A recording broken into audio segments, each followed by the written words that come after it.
बनाया था। असल हकीकत ये थी, एलिट कभी भी असली जहाज इंजीनियर नहीं रहा था, वो सिर्फ छोटे रिमोट कंट्रोल मॉडल प्लेन बनाया करता था। ये सुनकर सबके होश उड़ जाते हैं। खासतौर पर यान शदीद गुस्से में आ जाता है और फौरन गन निकालकर एलिट के सर पर रख देता है। चीका कहता है, तुमने हमें धोखा दिया, ये जहाज कभी नहीं उड़ेगा, तुमने पहले कभी इतना बड़ा जहाज बनाया ही नहीं। लेकिन एलिट बगैर डरे जवाब देता है, मुझे यकीन है ये जहाज उड़ेगा। हाँ, मैं छोटे मॉडल बनाता था, लेकिन उड़ान में सबसे अहम चीज साइज नहीं, बैलेंस होता है।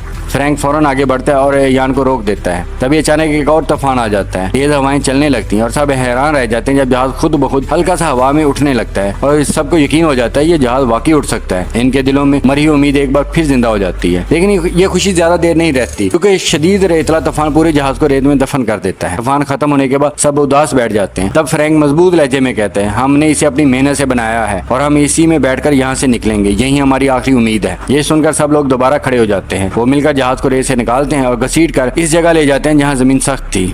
अब आखिरी वक्त आ चुका था। वो जहाज स्टार्ट करने की कोशिश करते हैं, इंजन चलता है, वो फौरन बंद हो जाता है। वो बार बार कोशिश करते हैं, हर बार नाकामी, लेकिन आखिरकार इंजन गरज उठता है, जहाज जिंदा हो जाता है। उनका फ्यूनिक्स जिंदा हो चुका था। इस शोर को सुनकर स्मगलर घोड़ों पर सवार हथियार लेकर इनकी तरफ दौड़ने लगते हैं। सब लोग जल्दी जल्दी जहाज पर चढ़ जाते हैं और विंग से लटक जाते हैं, क्योंकि इस जहाज के अंदर बैठने की कोई जगह नहीं थी। उन्होंने एक बड़े जहाज के मलबे से एक छोटा जहाज जिंदा किया था। जहाज रनवे पर पूरी रफ्तार से दौड़ता है और पीछे स्मगलर गोलियां बरसा रहे होते हैं, लेकिन खुशकिस्मती से किसी को गोली नहीं लगती। रनवे खत्म होने लगता है, स्मगलर हंसने लगते हैं, उन्हें लगता है ये सब मरने वाले हैं। लेकिन अगले ही लम्हे फिनिक्स फिजा में बुलंद हो जाता है, जहाज सीधा खाई के ऊपर से उड़ जाता है। सब लोग खुशी से चीख उठते हैं। कई दिनों की मेहनत आखिरकार कामयाब हो गई थी और ये लोग मौत के मुंह से बचकर इस खतरनाक सहरा से निकल जाते हैं, जहाँ से जिंदा बचना तकरीबन नामुमकिन था। आखिर में एलिट की तस्वीर एक मैगजीन में छपती है, जहाँ लिखा होता है कि अब ये बंदा नासा के लिए काम कर रहा है, यानी सहरा में एक पागल सा ख्वाब देखने वाला आदमी अब सितारों तक पहुंच चुका था। इसी के साथ ये फिल्म खत्म हो जाती है। उम्मीद है आज की फिल्म आपको पसंद आई होगी। मजीद अच्छी मूवीज के लिए आप हमारे चैनल को सब्सक्राइब करें। और हाँ, अगर आप इस सहरा में फंस जाते तो किसी के आने का इंतजार करते या सर्वाइवल की जंग शुरू कर